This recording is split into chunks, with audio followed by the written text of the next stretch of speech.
My wife said she couldn't bring me to her college reunion because spouses were supposedly banned. But then her friend sent me photos of her spending the whole time with her ex-boyfriend. 6 weeks ago, my wife of 7 years, Lisa, mentioned she was planning to go to her 10-year college reunion in Colorado. She asked if I wanted to join her, explaining it would be a relaxed weekend where everyone was bringing their partners. I said yes since I'd never visited Colorado, and I thought it would be nice to meet the people she'd spent 4 years with. Lisa seemed really enthusiastic about the trip and kept talking about the hiking trails we could check out, along with restaurants we should try. She even suggested extending our stay for a couple more days and making it a mini vacation.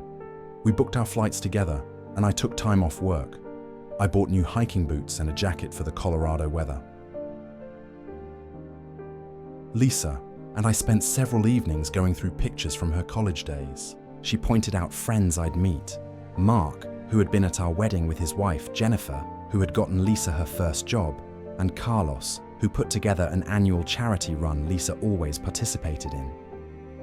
I noticed she never brought up Tyler, her college boyfriend, though I already knew from previous conversations that he was a major part of her college years. They dated nearly 3 years before breaking up in senior year. Then, about 10 days before the trip, Lisa told me the reunion organizers had suddenly changed the rules and were no longer allowing spouses because of limited venue space. She seemed upset about it and apologized for the last-minute change. I told her it was okay and said I'd just use the weekend to catch up on projects at home.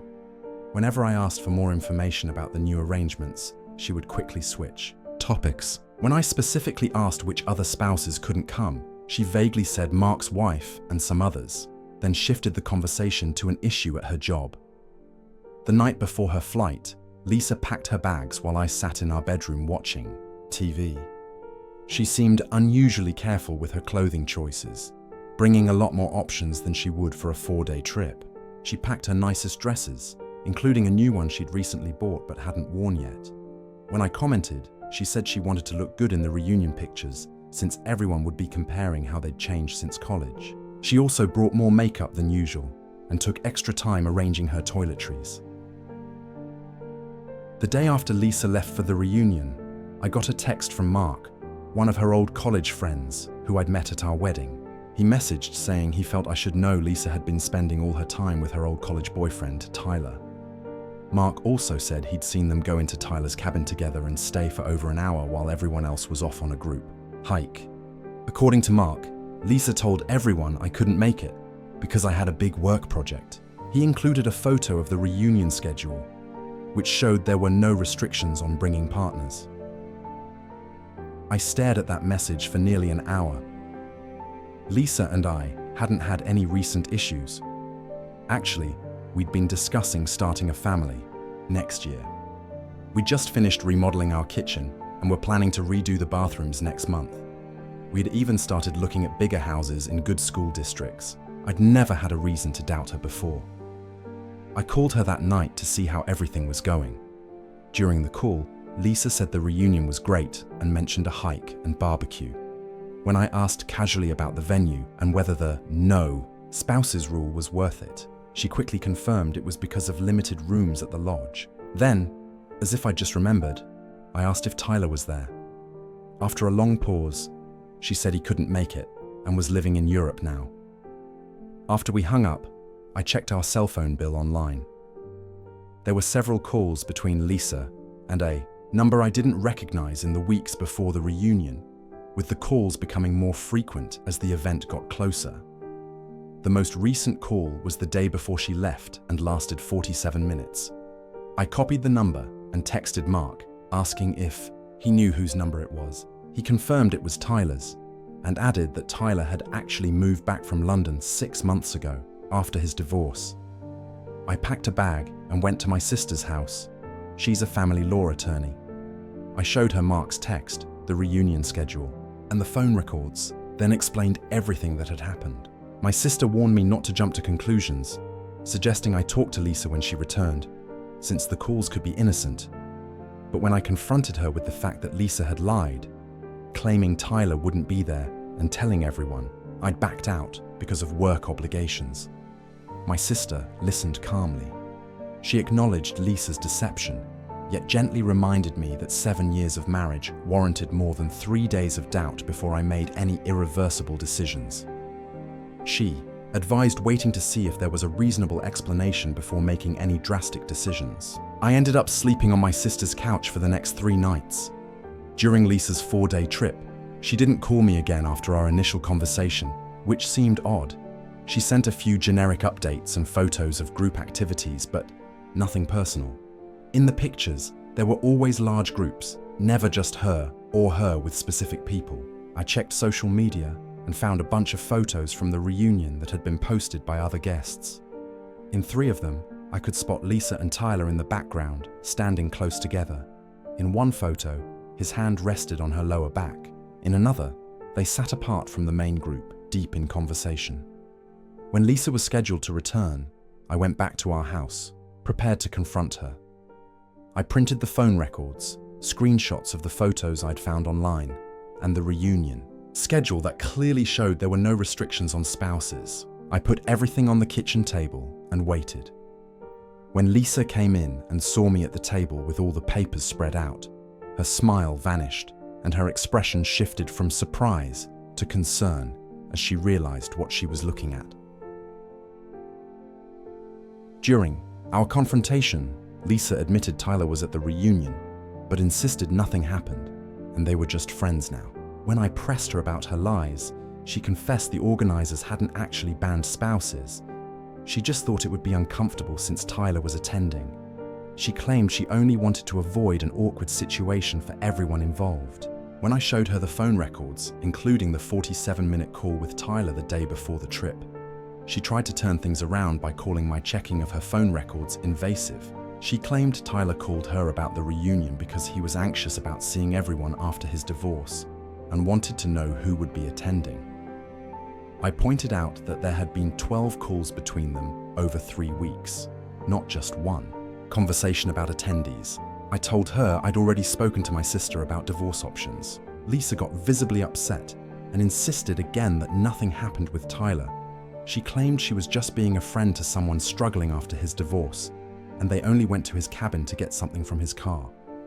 She said Mark didn't see them return because he had already left for the hike. According to her, she was just trying to help Tyler and even paid for most of his meals because he was between jobs.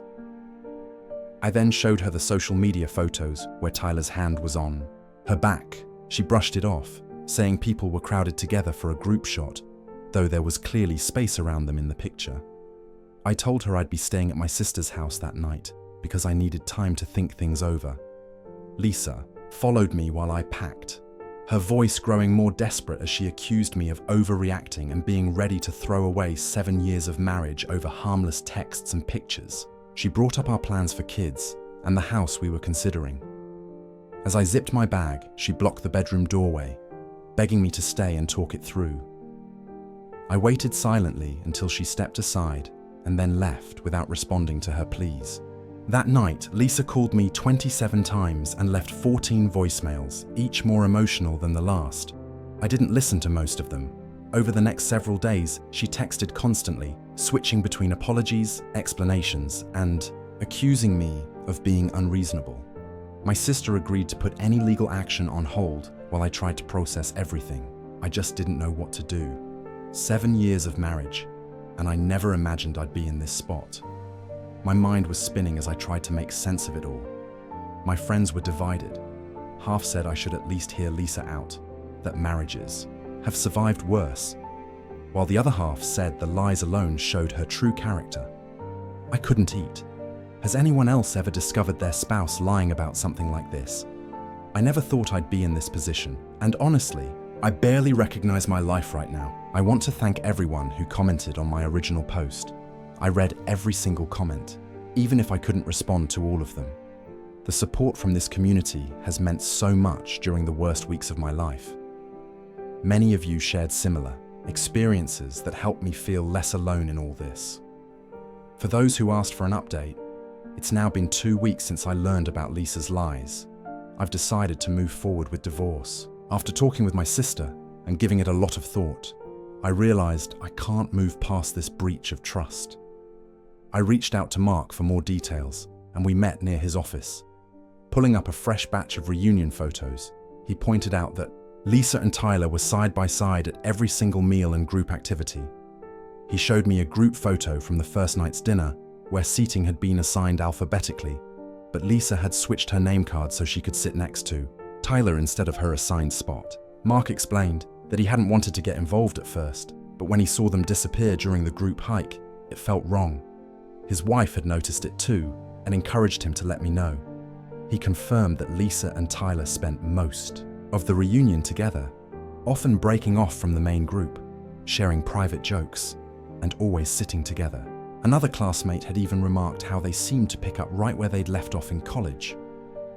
About the cabin incident, Mark laid out a timeline that directly contradicted Lisa's story. The group hike was scheduled for 90 minutes on a nearby national park trail.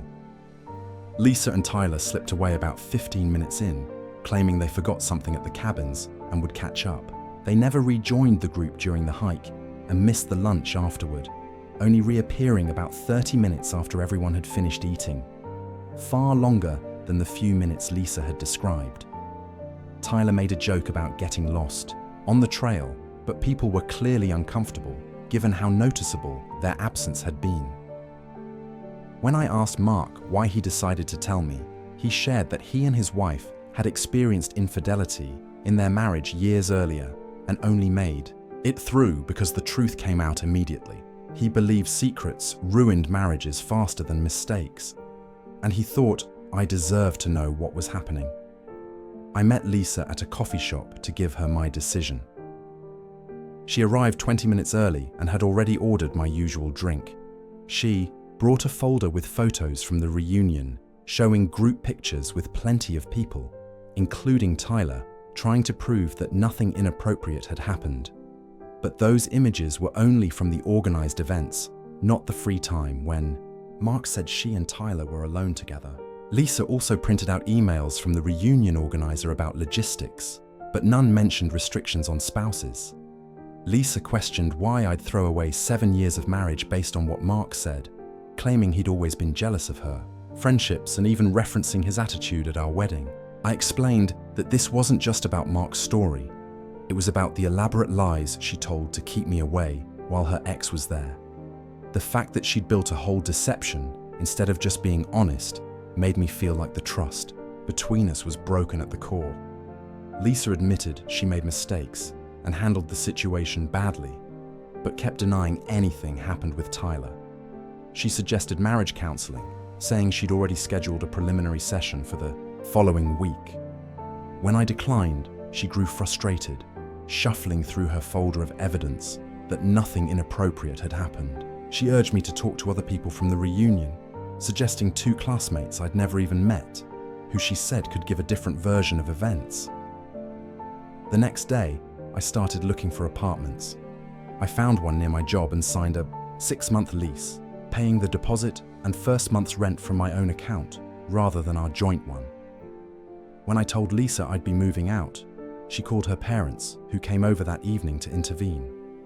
Her dad emphasized that every marriage has hard times, and her mother wept, pleading with us to try counseling before making permanent decisions. Her father even brought up mistakes he'd made that her mother had forgiven, suggesting this situation was the same.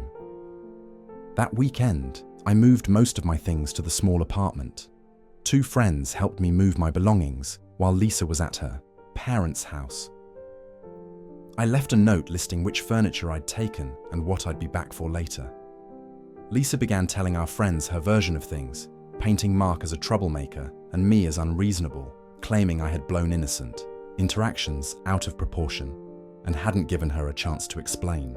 My sister filed the initial divorce paperwork, citing irreconcilable differences. Lisa texted that she hoped I'd change my mind before it went too far. When I didn't reply, she sent me an email with links to marriage counselors she'd researched, highlighting one who specialized in rebuilding trust. I didn't open the links. Does it ever get easier, Reddit? I'm completely lost right now. It's been a month since my last update. The divorce is moving forward. Lisa initially contested, saying irreconcilable differences wasn't a valid reason in our circumstances, But my sister explained this was just a stalling tactic, since our state allows no-fault divorce no matter what. Lisa filed a lengthy response to the petition, insisting we pursue marriage counseling before moving forward and arguing the relationship is still salvageable. Since then, she's flooded my phone with a whiplash-inducing mix of tearful apologies and furious accusations. She showed up at my apartment twice, once with flowers and once with divorce papers covered in handwritten notes disputing different terms. During the second visit, she refused to leave until I spoke with her, which led to an uncomfortable standoff in my hallway. My neighbor eventually stepped in, which allowed me to go back inside. I told my building manager not to let her in anymore. Lisa even contacted my sister directly, trying to persuade her to stop representing me. She emailed my sister, claiming I was acting irrationally and didn't actually want a divorce. My sister forwarded these messages to me without comment. Lisa then reached out to mutual friends, asking them to talk me out of the divorce. 2 friends called, concerned about how fast things were ending, but it was clear they'd only heard Lisa's side. Last week, I ran into one of Tyler's friends, Jamie, at the grocery store. We'd met at my wedding, and he recognized me. I told him about the situation with Lisa and Tyler at the reunion. Jamie looked confused and told me that Tyler had said Lisa was all over him the whole weekend. According to Jamie, Tyler said Lisa told him our marriage was in trouble and likely headed for divorce. Jamie then revealed that Tyler had admitted they hooked up on the last night of the reunion. When I pressed for clarification, Jamie said Tyler specifically claimed they slept together. Jamie apologized for being the one to tell me, but felt I deserved the truth. He added that Tyler felt conflicted because he'd met me at the wedding, but Lisa had been persistent and assured him the marriage was over. Jamie said Tyler showed him texts from Lisa during the reunion that were very romantic in nature. I thanked Jamie for telling me and left my shopping unfinished. Back in my car, I called my sister and explained what I'd just learned. She told me not to confront Lisa with this yet, since it could help our case during divorce proceedings. She pointed out that if Lisa kept contesting the divorce, proof of adultery might be important, and advised me to forward any texts or emails from Lisa to her before responding. That way, I wouldn't say anything that could hurt the process. That evening, Lisa showed up at my apartment again after a neighbor let her in. She brought dinner from my favorite restaurant and wanted to talk. For nearly an hour, she repeated the same explanations. She was just helping a friend.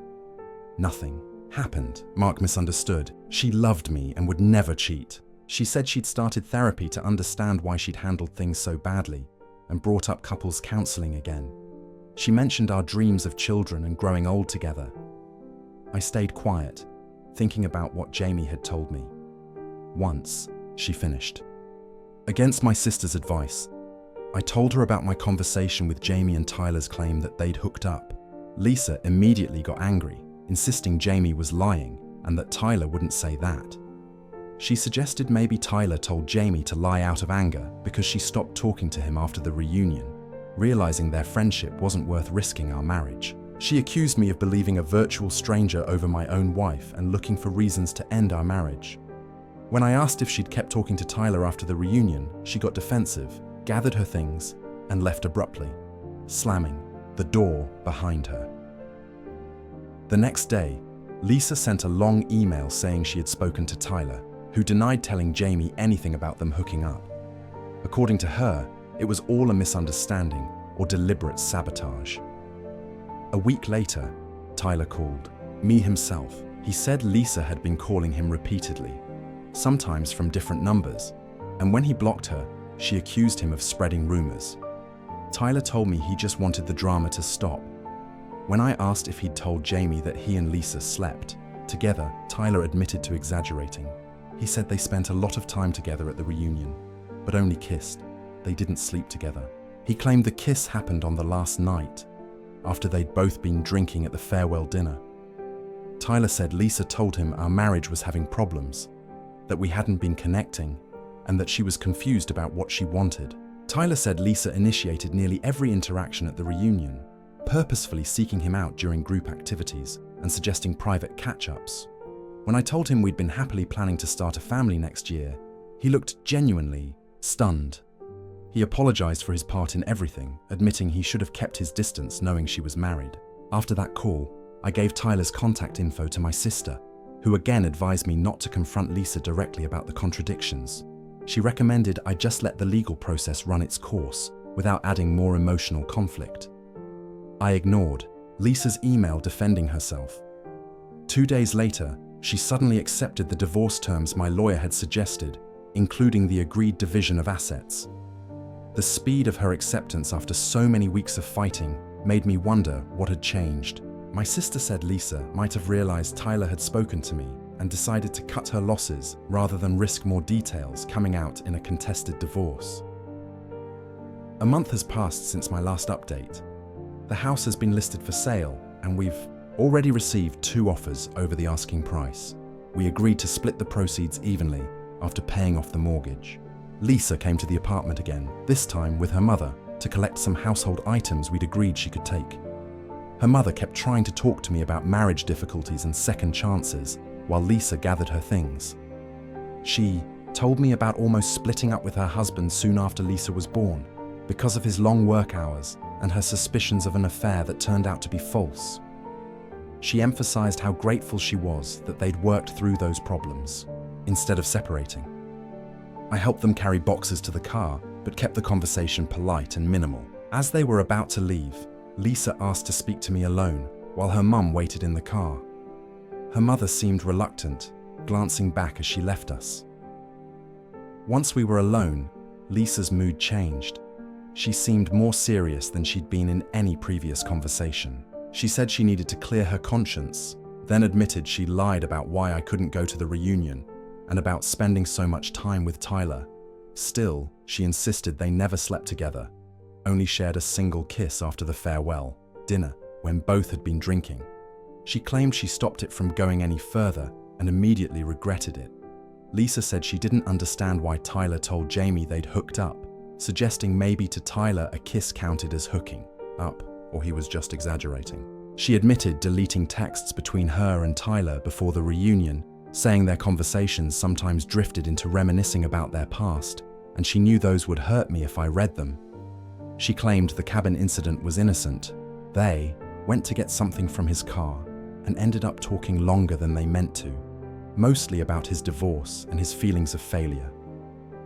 When I asked why she was coming clean now, Lisa said that with the divorce moving ahead, she wanted me to know the truth. She acknowledged a string of bad choices and that she'd have to live with the consequences, but insisted she hadn't been unfaithful beyond that. She also denied having doubts about our marriage before the reunion, saying Tyler must have misunderstood her mentioning being nervous about having kids. She handed me an envelope with concert tickets for a band we both liked, saying she'd bought them as a surprise for our anniversary before the reunion. She didn't expect me to use them with her but thought I might want them anyway. I accepted the envelope without a word. After she left, I got a text from Tyler saying Lisa had asked him to message me. He repeated that they hadn't slept together, only kissed.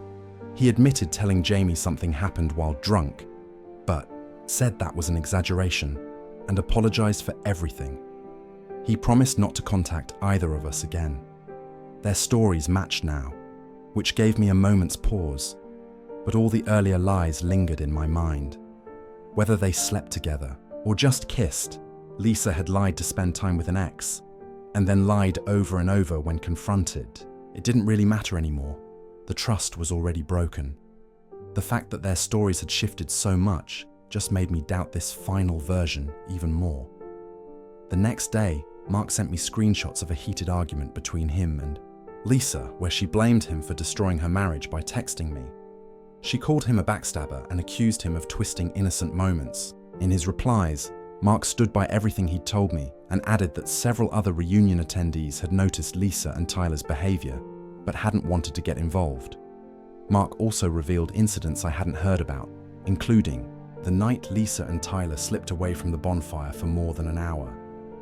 In later texts to Mark, Lisa confirmed that they had used that time to reminisce about their past relationship.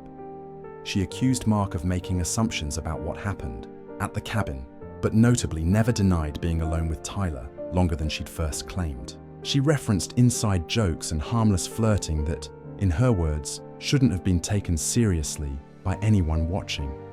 For me, every new piece of information only reinforced my decision. Even her late admission about the kiss felt like another partial truth, just enough to explain Jaime's revelation while minimizing her own actions. The pattern of lying, then only admitting a little when confronted with proof, had wrecked any trust left in our marriage. I focused on building my new life. I bought furniture for my apartment instead of using the temporary pieces I'd brought from our house. My sister introduced me to her husband's friend, who needed help renovating a basement, which gave me something to do during evenings and weekends. Lisa stopped reaching out as often. According to our mutual friends, she's telling people she made a mistake, but that my unwillingness to forgive is the real reason the marriage ended. Some people believe her, some don't. I stopped trying to correct the record or defend my choices. The people who know me understand, and the rest don't matter to my future. The divorce will be final in a few months, hopefully as soon as possible. I'll update then. The divorce was finalized last week. I expected to get the final papers quietly, but that's not what happened. 2 days before the divorce was official, I received an email from Lisa with the subject line, "The whole truth." I nearly deleted it without reading, but curiosity won out. In the email, Lisa finally admitted that she and Tyler had slept together at the reunion, not just once, but twice. She said she'd fought the divorce so hard at the beginning because she couldn't admit the full truth, not even to herself. According to her, Tyler had reached out a month before the reunion, and they'd been talking regularly. When she learned he was going, she deliberately created the story about spouses not being welcome. She shared details I hadn't known before. Their first night together had been planned in advance, not a drunken accident. She arranged to meet him at his cabin after the welcome dinner, telling others she had to make a work call. The second time was after the farewell dinner, when most people were busy with group activities. She wrote that she regretted everything, especially making me look unreasonable for wanting a divorce. She admitted manipulating the situation by only confessing small parts of the truth when faced with evidence. She ended by saying she wasn't asking for forgiveness, just needed to stop living with the lies. I forwarded the email to my sister without comment. She called right away to see if I was all right. I told her I was, having suspected the truth for a long time. When she asked if I wanted to use the admission in court, I declined. The terms were fair, and I just wanted it done. We filed the email in the records, but I didn't see any point in using it to punish Lisa. I didn't respond to Lisa's email. There was nothing left to say. The day after the divorce was finalized, Lisa's sister called me. We'd always gotten along at family events, and she wanted to apologize for how her family had treated me during everything. She told me Lisa had finally told their parents everything, and they were ashamed for pressuring me to reconcile. I assured her it wasn't their fault. They were just supporting their daughter, like any family would. She emphasized that none of them blamed me for how things turned out, and her father especially felt bad about what he'd said to me. 2 days later, I got another email from Lisa asking to meet one last time to return some personal items she'd found while packing up the house we'd agreed to sell. I agreed. Lisa arrived 10 minutes late, handing me a small box with my grandfather's old watch and some childhood photos that had gotten mixed with hers. The watch had been missing for months, and I'd accused her of losing it during cleaning. She admitted she'd found it a long time ago, hidden it during an argument, and only remembered it while packing. After a long, awkward silence, she thanked me for not using her confession against her in court. I told her that meeting sooner wouldn't have helped either of us, and the conversation ended there. When Lisa finally showed up, I hardly recognized her. Her hair was now cut short, and she looked noticeably thinner than the last time we met. She mentioned that she was still in therapy, trying to understand her actions and choices. We finished our coffee mostly in silence. As we got ready to leave, she asked if I'd consider staying in touch as friends. I politely declined, saying I thought a clean break would be healthier for both of us. She nodded and didn't press the issue. Thank you, Reddit, for being there through this entire journey. When I first posted here about a year ago, I was completely lost. Your advice, support, and shared stories helped guide me through the darkest period of my life.